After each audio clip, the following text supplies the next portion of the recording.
Maximus est l'un des plus grands héros du cinéma et c'est pour ça qu'on aime Gladiator.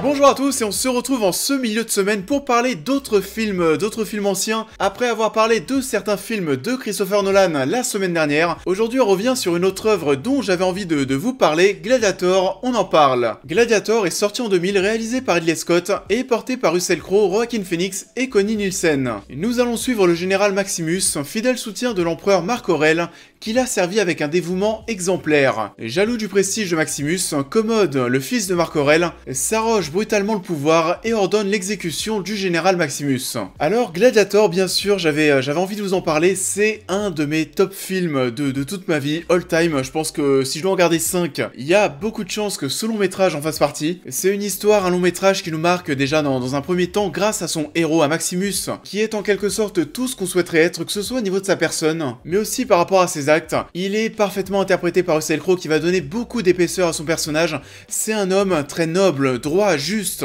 Il est aussi mortel, ce qui va vraiment nous permettre de nous identifier et de ressentir beaucoup d'empathie vers ce personnage. Il représente le courage humain qui va perdre beaucoup de choses.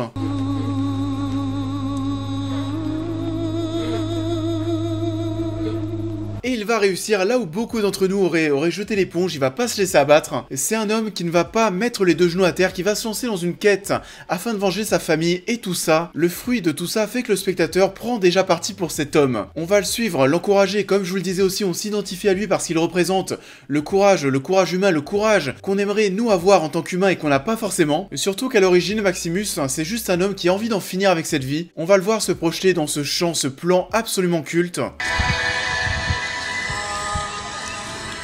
C'est une gestuelle qui est devenue très symbolique et d'ailleurs même dans Assassin's Creed, ils t'ont rajouté ça en tant que référence bien sûr.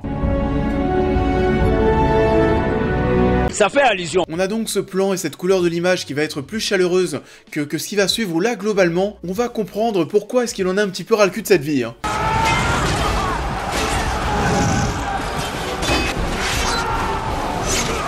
Comme on a un bon héros avec des valeurs rêvées, en face de lui il fallait aussi un bon antagoniste. C'est pour ça qu'on va avoir Commode, interprété par Joaquin Phoenix, qui lui c'est tout le contraire. Ça va être clairement l'homme détestable dans toute sa splendeur, prêt à tout pour le pouvoir, qui souhaite aussi s'accoupler avec sa sœur. As for you, you will love me as I loved you.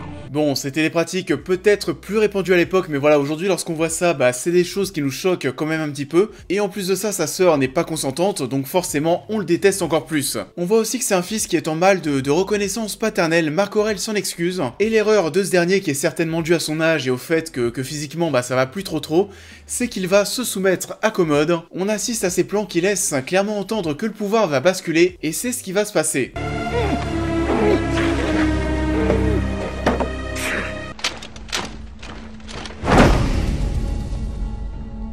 Men with me, brother.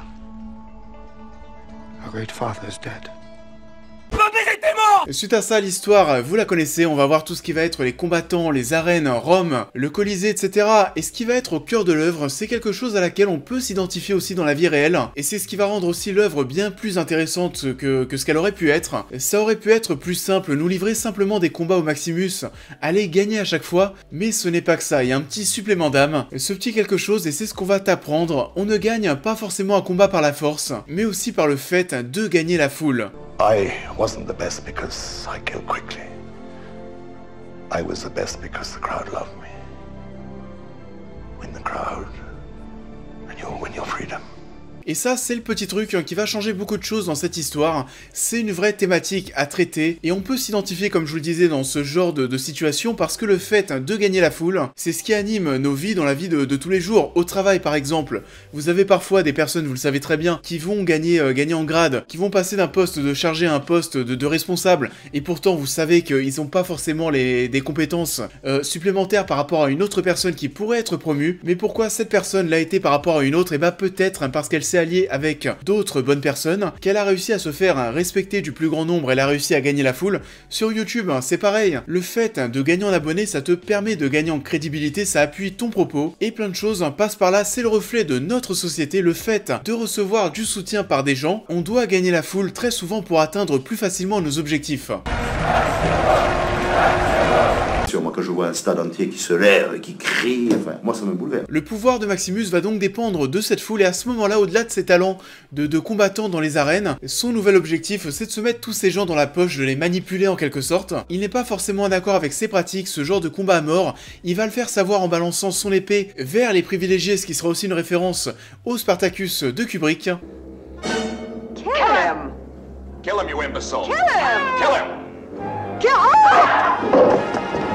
À partir de ce moment-là, Maximus va comprendre qu'il va devoir réussir à se créer une sorte d'identité héroïque, on va le surnommer l'Espagnol. Il va continuer de montrer ses talents de combattant mais aussi de dirigeant en public. Ce public va se prendre d'amour pour lui et de nouveaux enjeux vont se mettre en place parce que Commode, lui de son côté, ne doit pas se mettre le peuple à dos. Il y a un système de balance populaire qui va se mettre en place entre les deux personnages, surtout qu'en plus de ça, et c'est là où tous les enjeux vont être assez tendus, du côté de chez Commode, c'est que lui, il sait que c'est pas un empereur qui est vraiment très apprécié, très populaire, il va avoir un blocage parce qu'il ne peut pas aller à l'encontre du peuple.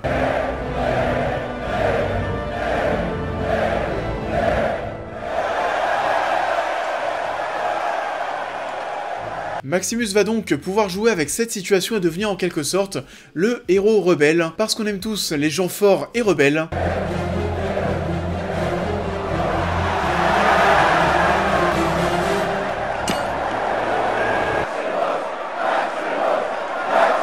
And now they love Maximus for his mercy. La vie, cette sale race! Cette confrontation, bien sûr, elle va nous suivre jusqu'à la fin de l'œuvre, qui va aussi réussir à nous tenir en haleine, parce que le coup de poignard que donne Commode... C'était sûr! Ce genre de coup de poignard va rendre la finalité de ce combat assez incertaine et on va assister à quelque chose de plutôt rare dans ce genre de blockbuster. Le héros meurt à la fin. On n'est pas dans une total happy ending, on n'est pas là pour fêter ou glorifier les exploits du héros. On va nous offrir un final qui va être très émouvant mais pas totalement triste. Parce qu'on est aussi content d'un côté de voir Maximus rejoindre sa famille, comme il le souhaitait avec le plan d'introduction et cette fois-ci on va retrouver ce plan, mais avec une colorimétrie qui va être bien plus sombre, qui va plutôt rappeler la mort, là où le plan d'intro avait des tonalités de couleurs qui laissaient plutôt apparaître de l'espoir qu'il allait rejoindre sa famille loin de tous ces champs de bataille. C'est un final qui est sublime et bien sûr, la bande originale, cette musique d'Hans Zimmer et Lisa Gerrard, mon dieu mon dieu.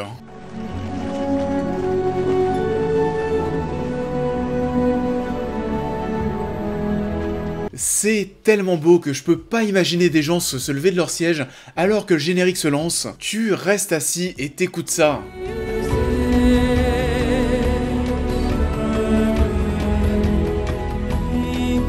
Gladiator, c'est aussi un film qui a été ultra important pour le péplum au cinéma parce que c'est un petit peu lui qui a relancé le genre, qui était en vogue au début des années 50 et aussi dans les années 60. Avant de quitter petit à petit nos salles de cinéma durant la seconde partie du XXe siècle, Gladiator est arrivé, c'est un petit peu relancé la machine. Et ensuite, dans notre XXIe siècle, on a eu d'autres œuvres, d'autres péplums qui bien sûr n'ont pas du tout réussi à atteindre la puissance de l'œuvre de Ridley Scott et c'est un petit peu triste parce qu'aujourd'hui, dans ces 20 dernières années, Gladiator c'est toujours la dernière référence du genre en date. C'est aussi un film qui a été très important pour la carrière de Ridley Scott, qui a connu des hauts et des bas, même si elle démarrait très bien, avec des œuvres cultes comme Alien ou encore Blade Runner. Ensuite, il a passé une vingtaine d'années en dents de scie jusqu'à nous servir Gladiator, qui sera récompensé de 5 Oscars, dont meilleur film et meilleur acteur pour Russell Crowe, et lui aussi d'ailleurs c'est dommage le fait de ne pas l'avoir vu exploser en termes de popularité suite à ce rôle, parce qu'au final, Gladiator, c'est un peu l'apogée de sa carrière. Je pense que ce sera le cas définitivement, et d'ailleurs c'est aussi notre Maximus national a pas mal évolué dernièrement, on va pas se mentir, et ce long métrage, au-delà de ces personnages, de cette confrontation, des thématiques abordées, c'est aussi une œuvre parfois assez cynique, on va voir peu d'humour, les combats en arène qui sont aussi parfois très crus.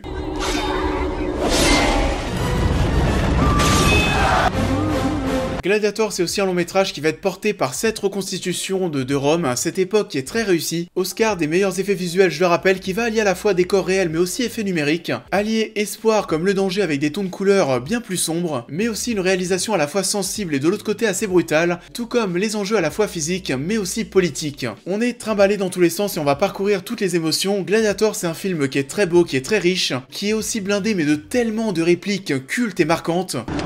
Strength and honor. Strength and honor. At my signal, unleash hell. You'll meet them again. But not yet. My name is Maximus Decimus Meridius.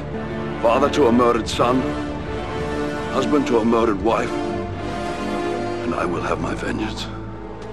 In this life or the next. Oh non, pas ça! Gladiator, c'est que de l'amour sur tous les points. Vous l'avez donc compris, j'aime énormément Gladiator, c'est la renaissance du péplum épique. Un genre de film qui battait de l'aile à ce moment-là, porté par un personnage magnifiquement travaillé, auquel on arrive à s'attacher, à s'identifier, qu'on a envie de voir gagner. Nous sommes tous touchés par le destin tragique de ce personnage et à cette quête vengeresse qui va allier à la fois grand spectacle, magouille politique et manipulation du peuple. Gladiator appartient désormais au panthéon des films historiques et vu tout ce qu'on a eu ces 20 dernières années, il risque de rester une référence pendant pas mal de temps encore, et on parle du fait qu'une suite pourrait arriver, je ne sais pas ce que ça sera, je ne sais pas ce que ça va donner, je sais pas de quoi ça va parler, mais en tout cas ce qui est sûr, par pitié, n'entachez pas ce chef-d'œuvre. C'est la fin de cette critique, j'espère qu'elle vous aura plu, comme d'habitude, je vous invite à liker et à partager cette vidéo, à me dire en commentaire ce que vous avez pensé de Gladiator, n'oubliez pas pour les nouveaux à me suivre sur tous les réseaux et à vous abonner à la chaîne, à devenir membre soutien si vous souhaitez aider la chaîne, et on va se retrouver ce week-end pour continuer les critiques d'anciens films. Ça avait l'air de plus vous plaire et de plus vous toucher, je pense qu'on va repartir dans le domaine super-héroïque, les adaptations de comic books Marvel et DC Comics au cinéma. Je vous garde la surprise, on se retrouve ce week-end, et en attendant, je vous souhaite une bonne fin de semaine et je vous dis à très vite.